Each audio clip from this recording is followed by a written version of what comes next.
Rock Stars. It's Rox coming to you today with a review for, I guess it's called VH1's Family Reunion. Okay, the Love and Hip Hop edition, season 2, episode 2. So, I know you guys are waiting on Claus. I just can't seem to get into it. It's not because the show's not good. It's being cool. It's just, I don't know. I think it's been so long and I halfway remember the storyline and I don't know. I'm not in Claus mode yet. So I was like, let me do this because I'm always in Love and Hip Hop mode. And then I actually will watch Claus 2 episodes. I think that's the other thing. It's 2 hours that I gotta watch and I'm working and I'm trying to do all of this stuff. So it's just a lot trying to fit it in the schedule. But I'm gonna get Claus up to you guys. So just hold tight. It probably will, I'm trying for today because this is Tuesday and I'm gonna get Love and Hip Hop up for sure on Tuesday. But if not, Wednesday at the very latest. I'm working on it, you guys. Okay, but the family reunion review, let's get to it, shall we? All right, you guys, so the show starts with Bobby continuing to tell Sin and Jonathan about what happened, him getting jumped by one of Erica's friends. He said that he was just trying to break up a fight. He wasn't even really the intended target, but he still feels like Erica owes him an apology. So anyway, that's what that is. But okay, it's supposed to be game night, you guys remember, but the whole time that people are coming downstairs and they're trying to get the game night started because it's going to be outside by the pool, it's sort of like raining, or not raining yet, but it's a lot of lightning. You guys, also one thing about San Diego, as beautiful as San Diego is, it is very beautiful, but it is the weather down there is just ugh. It can be and it can rain a lot or just be overcast. I don't know if it's because of, it's coming off of the water, a lot of fog.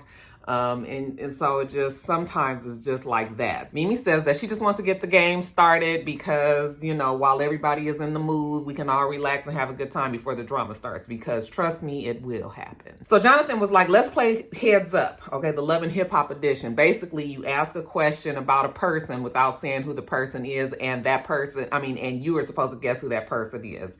For instance, I shung from a shower rack.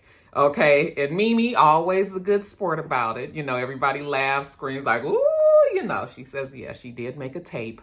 She admits it. One thing about it, Mimi does admit that she did it, and I guess she was in a different space back. I can't imagine just being like, okay, I'm just gonna make a tape, just a regular. I guess she got a few dollars off of it. Definitely made her, gave her some notoriety, didn't it? One of the other clues, I'm German and I sing. Okay, that would be Amina. I'm from Miami and that's on period. Okay, that would be Bobby. So we got all the descriptions and the examples of how to play the game, but one of the producers comes in and was just like, look, we gotta go inside because it's too much lightning outside. And it's not safe for everybody to be there. So, game night is over. Okay, grand opening, grand closing.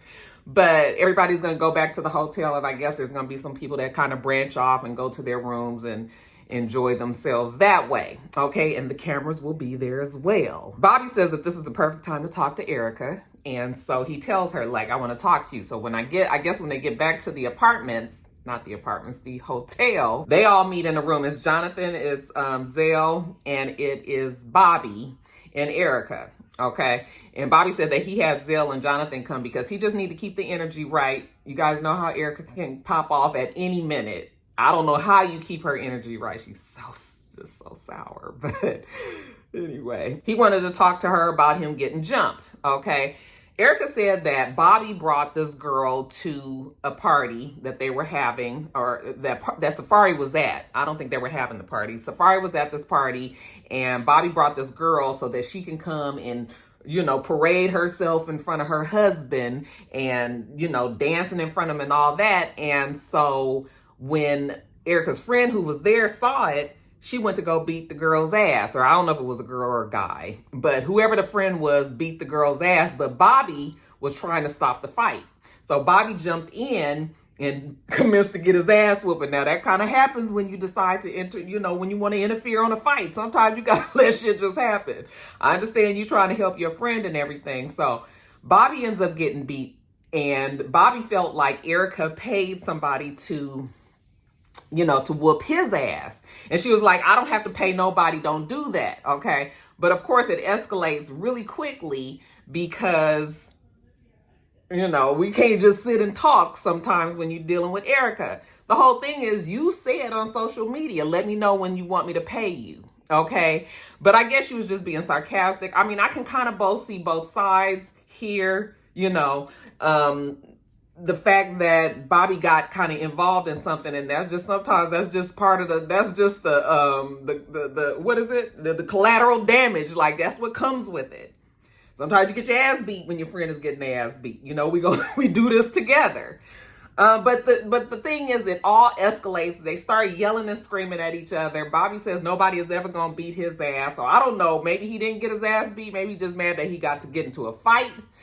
But, okay, let's try to bring this down. Erica said that it's all about the principle of the thing. Even though her and Safari are going through the divorce or whatever, it's still not right for some woman to be dancing their ass all up in front of her husband like that. So I can understand why she would feel like her friend was justified in beating this girl's ass for doing that. You know, it's just too bad that Bobby got pulled up in it. Bobby said that he didn't bring the girl for Safari. He didn't know his friend was going to do that. He just brought his homegirl, I guess, to the party, and she got to acting a fool, you know? So... because Erica and Bobby kind of both see each other's sides, you know, I guess maybe it wasn't really a misunderstanding. It's just, like I said, consequences of just maybe some bad decisions. Of course, Erica starts talking about her being postpartum and she just had a baby and she's going through a divorce and, you know, she starts crying and all that. She loves to play on the sympathy. She loves to play on the sympathy, you guys. So when she started saying that, Bobby said, well, because she is postpartum, she's going through what she's going through, he is going to forgive her, you know, because he's trying to just move forward, you know. And like I said, this is kind of a bit of a misunderstanding. She wasn't going after Bobby per se. He just happened to be in the wrong place at the wrong time. Now we get that situated. Then Zell talks about how he wants to, even though he is gay, I think he's bisexual. I don't know if they consider bisexual people gay. You know, I always... You guys, you know, my rock stars, my LSBTQ community rock stars sometimes have to get me straight on these things. I thought gay was like the whole all-encompassing categorization, and then there's like all these subcategories. So bisexual would still fall under gay, but I might be wrong. But anyway, he says that even though he's bisexual, he wants to marry a woman, he wants to have kids, okay?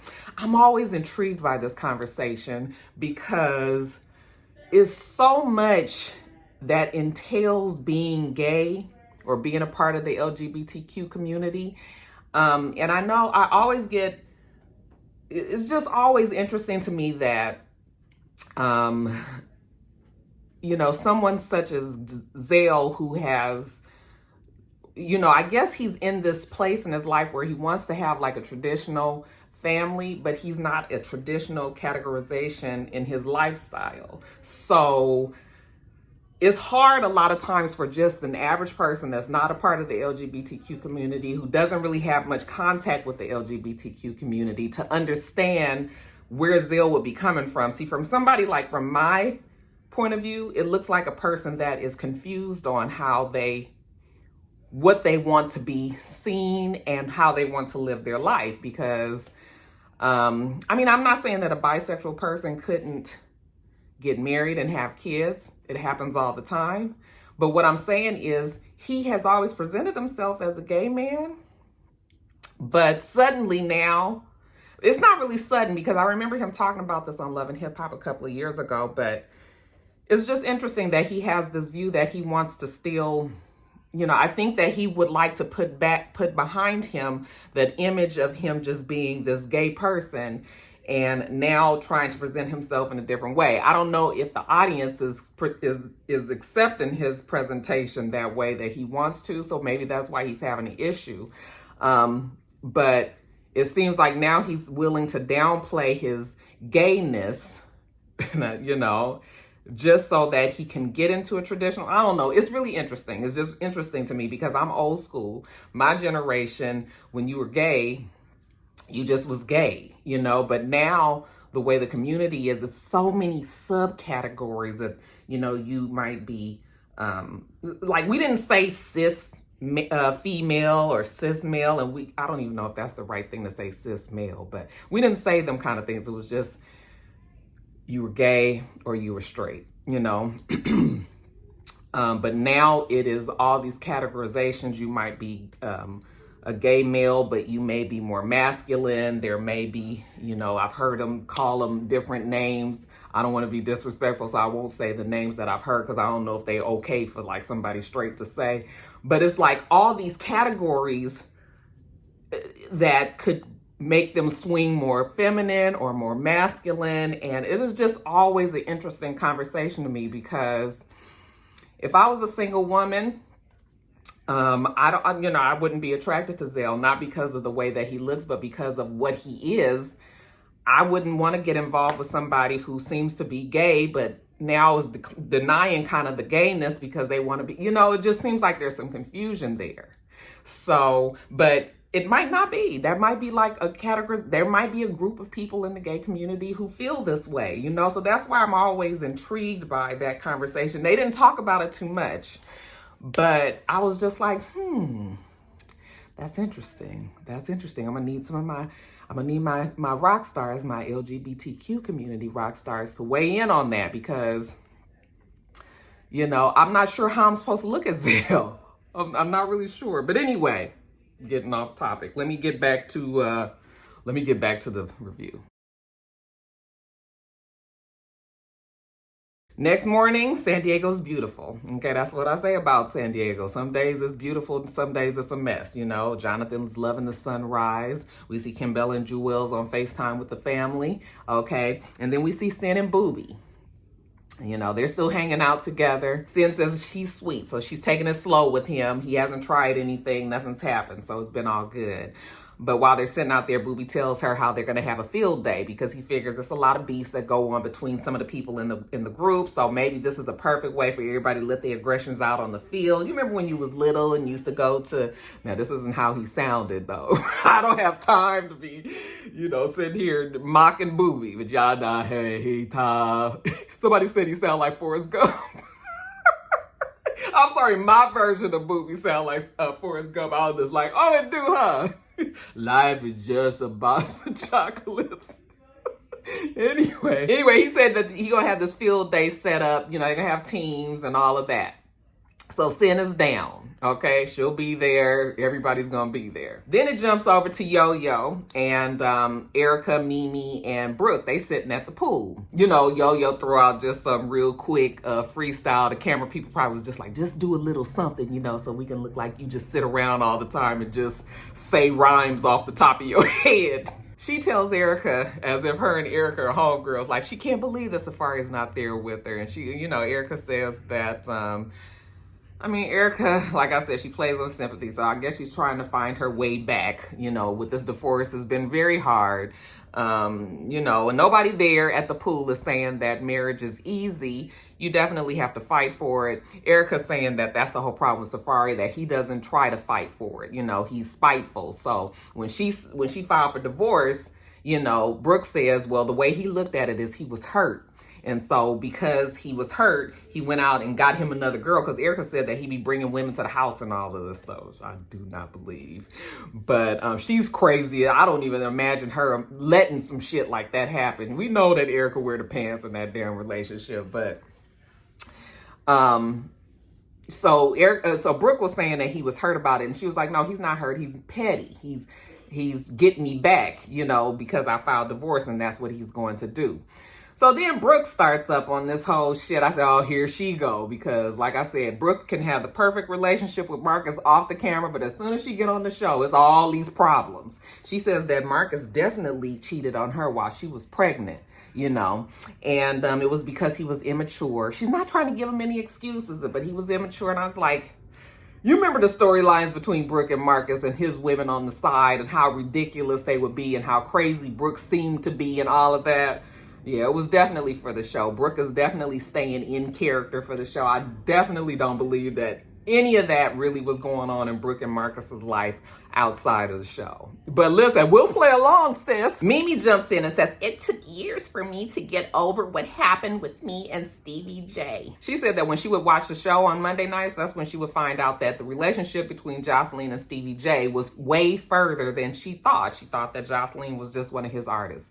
She had to find out on the show, which I do believe that. You guys have to remember when Love and Hip Hop first came on, this was 10 years ago, 10, 11, 12, 11 years ago. No, maybe it wasn't 11. Yeah, it was about 10 years ago. And that's when shit was raw. That's when shit was real, okay? Mimi had no idea that Stevie J was playing both sides. So I 100% believe her when she said that. So Mimi definitely had to go through some changes before she can get to the point of acceptance, because ain't nothing like finding out on TV about your man's other bitch and family and all of this stuff that he ended up building with Jocelyn. And that was a lot for her to have to deal with. So yeah, I believe Mimi for sure. Now, jumping over to Tara and Amina, they tell us their story, how they also had to find out kind of on TV the shenanigans that Peter was going through. Tara was living with Peter. They were like in a domestic situation, so not necessarily married, but had been together so long, had just completely built this life, had kids and all of this stuff. And he turned around while he was still living with Tara and married Amina. We also 100% believe that story. Peter was doing the most. I'm talking about doing the most back then. That was the craziest triangle on reality TV back then. But now Tara and Amina have gotten to a place where they're cool with each other. Amina says that she respects Tara for the way that she handled things, even though they had some times. Nobody's gonna forget when she slapped the hell out of Amina. I'm talking about when she said, "And ain't nothing gonna change that, honey." That was them famous last words. Tara said, "Bitch, I'm about to slap the fire out you," and that's gonna hopefully change something. Shit, that shit was so good, honey. That's when Love and Hip Hop was so good. But anyway, now they're in a better place. They've gotten over it. Everybody's moved on with their life. Tara's good with Amina. Amina's good with Tara. Tara said they weren't really enemies. It's just that they was presented with this impossible situation. They had to deal with it in front of the cameras. So, and everybody's good with Peter. Okay. Sister wives, DBD, all of that. Amina says that her and Peter are finally divorced. So she want to look at like this trip and, you know, one of the nights that they're going to be there, she wants to have like a divorce party. It's going to be 70s themed. Everybody dress up in their whole 70s look. And Tara's like, "Oh yeah, that's going to be fun." Okay.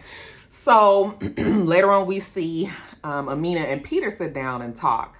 Now, remember I was telling you guys that there was some drama between Peter and Cisco because, oh shoot, did I pull the plug out? Remember I was telling you guys that there was some drama between Peter and Cisco back in the day because I thought that Cisco was at Amina's house. No, you guys corrected me.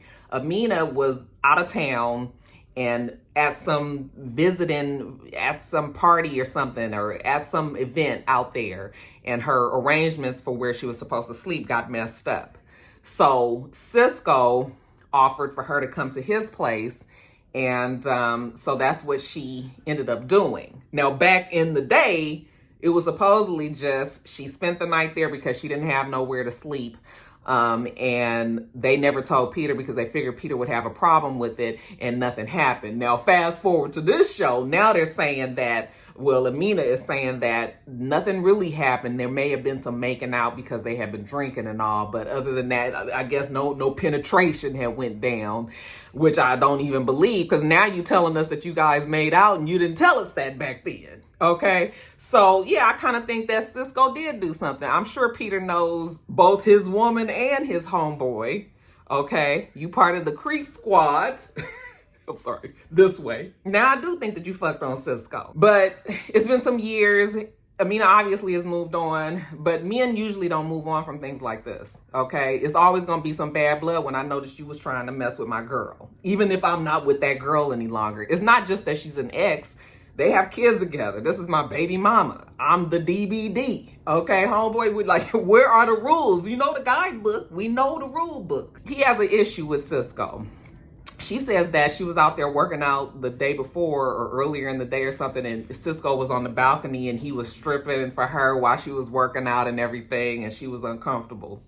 So, of course, that makes Peter upset. But Peter's not going to worry himself too much about it. Now, she tells him that she's going to have a divorce party while they're there. You know, everybody's going to dress up in their 70s outfits. And, I mean, what can Peter say? You know, that's what we doing. So, okay, but we got to get to this field day, you know. So, when they get up, Peter goes like, Cisco, you know, yelling up to his balcony, you know, I got your girl. And Cisco comes out and does a little gesturing and then goes back in. But yeah, Peter and Cisco, I mean, maybe I am starting to believe that they got a little beef. Maybe there is something there to be fighting about. It's time for the field day, right? Everybody's meeting up before we get on the bus, and the bus take them to the beach where they're going to be doing the field day. So everybody's sitting around.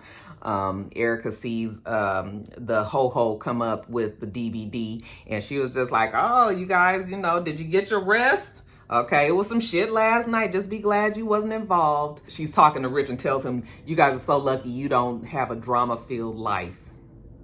Girl, you live for this kind of drama. The ho-ho looked like he might be a little hungover, and he was like, give me a kiss. I was like, ugh. Are we supposed to be kissing Richie Dollars?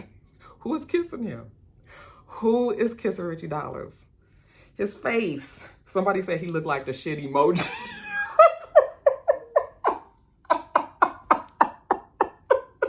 Y'all come up with some shit. But it just sort of seemed like his face is starting to come down. I mean, I know we all get older. But it's just, I know he has some health issues too, but whew.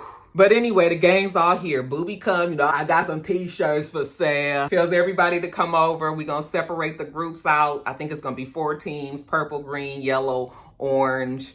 And, you know, everybody's got their specific teams that they're going to be on.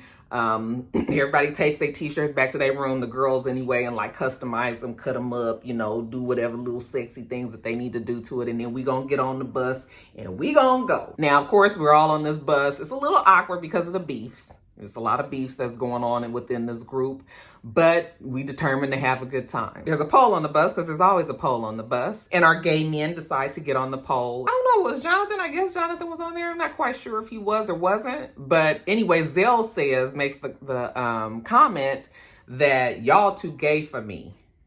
And as soon as he said that, Jonathan was offended, which, I mean, I guess I could understand why he would be offended. If I was gay, that probably would have bothered me too. But then again, I'm telling you, this is part of the whole, I mean, I guess within the gay community. I mean, do you guys look at that as being like a discriminatory type of thing to say within the community? The same way that there's discrimination within the Black community amongst the Black people, I guess it would be the same within the gay community. So is that okay that Zell said that, you know, they too gay for him? Because first of all, I didn't know there was levels of gayness.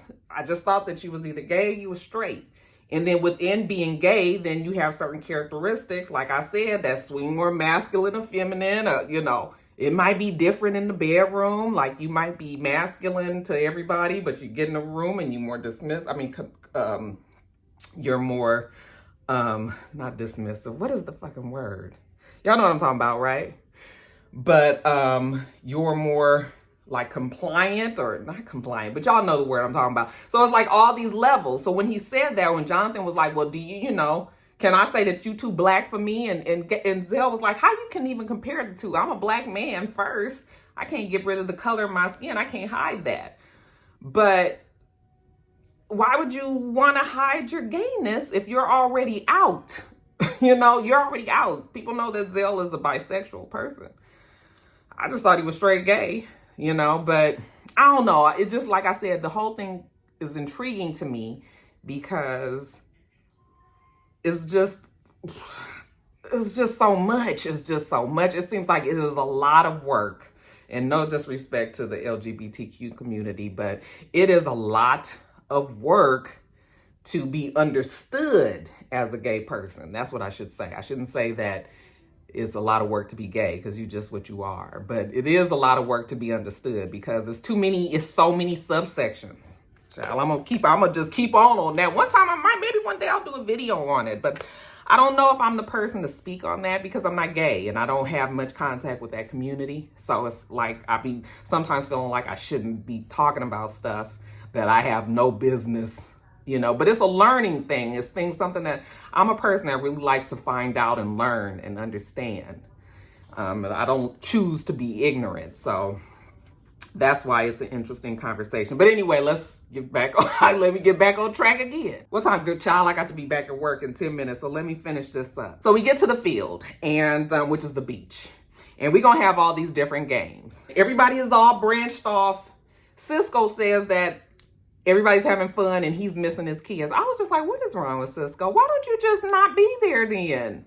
If it is this hard for you to not saying that you shouldn't be worried about your kids, but if it takes you out of where you are at the time, then maybe you need to 100% focus on getting your kids. If you just can't deal with life at all and being away at no time, then go be there. Try to deal with getting your kids. Okay, it's all right.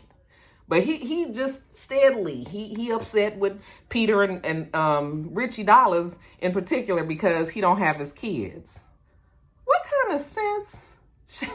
Peter said he don't understand what's going on with Cisco. Hopefully he gonna open up about his problem. Okay, so I guess Peter is, as the DVD is, welcoming a conversation with him and Cisco. But we're gonna get to the game. So the first game is a tug of war.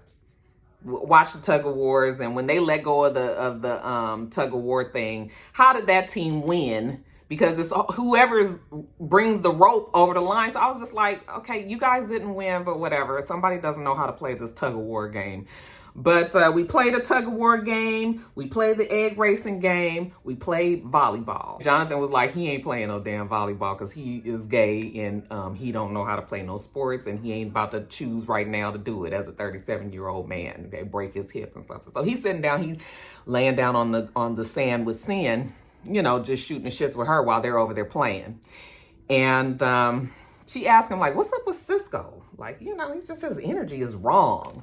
And Jonathan says he's going through some things, in his family. And so it's hard for him to be here because he's not sure if he wants to face a lot of the things that upset him. And Jonathan actually still has an issue with Zell and what Zell said about him being too gay. He said it was triggering for him because, all his life he had to fight, basically, and that he now is 100% out and proud. And just because you in whatever space you are in your life, like, don't project your, if you want to now say you want to get married to a woman and have kids, that's fine. Do whatever you're going to do. But don't make me being 100% implanted in this gay thing. I'm not trying to make it sound trivial, but you understand what I'm saying. Like, don't make me, the way I live my life, don't make it look bad. They're going to have a conversation, obviously. Cisco takes the time to go over and talk to Mimi because he was like, Mimi done been through a lot and she seems to be really chill and cool. And Mimi has been through a lot and Mimi is cool because, she's happy in her life right now. Cisco's not happy. So, he's talking to her and he tells her about the Sin situation. And it sounds like he's just upset that he was friend zoned by Sin. See, I couldn't even really remember their thing. I remember that they didn't never seem to have hooked up. And now that he tells the story, I guess he was producing for her and maybe she was leading him on to think that something was going to go on, but she ended up not going there and friend zoned him and he had an attitude about it and stopped talking to her. That's what it sounds like. I said, Cisco is fucking 14 years old. He is a baby. Okay, nigga, I'm gonna need you to go to high school. Okay, and learn some social skills and so that you can understand that life, sometimes you get with the girl and sometimes you don't. Now he feeling bad about the way he did her, but now he don't know how to approach her and she seemed to be hanging out with Booby now and she be all up under him. And Mimi was like, don't even worry about Booby because now it's not about you trying to get back together with her. It's just about you apologizing for tripping. She was just being a bitch ass back in the day. So don't deal with Booby, deal with Sin and just work that out. And he hugs Mimi to thank her for her, her being so smart, so wise. And so as the field day goes on, Everybody is just kind of doing what they do, and then somebody pulls up on the four-wheeler. Okay, straight. You know, Erica's looking. I guess that's supposed to bring her all the way down, the sight of her husband. I was like, girl, wasn't y'all just together 2 nights ago before you left Atlanta? But whatever. Erica says it's going to be hard being in the same place with him at the same time, but she still wants to keep the energy high. But it's hard for her. Okay, Safari is like the party starter, you know, life of the party. I'm here. You know, everybody's happy to see Safari. Everybody but his wife. Okay, so she's sitting over there feeling away, and Shekinah goes to sit with her, you know, and lets her be the shoulder, or should I say the big ass bubbly titties to lay on. And Shekinah just looked like she's stuffed in her skin. Erica says that she felt nurtured by Shekinah, you know, and that she was able to just kind of lay there. And she looks forward to new friendships and, you know, just new beginnings. So maybe this is good. Maybe this is good. It's always woe on me, you guys. Playing on the sympathy, like I said, I'm over it. But Safari is there. Now we just got to wait for Stevie J to make it. All right, you guys, that's it. I gotta go. Got to get back to work. Make sure that you rate, comment, and subscribe to the channel. I'm itsrox. The channel is itsrox. Everything else I do will be in the bottom bar. All right. So I hope that you have a wonderful, wonderful rest of your day, and I plan on doing the same. Until next time, rock stars. Bye.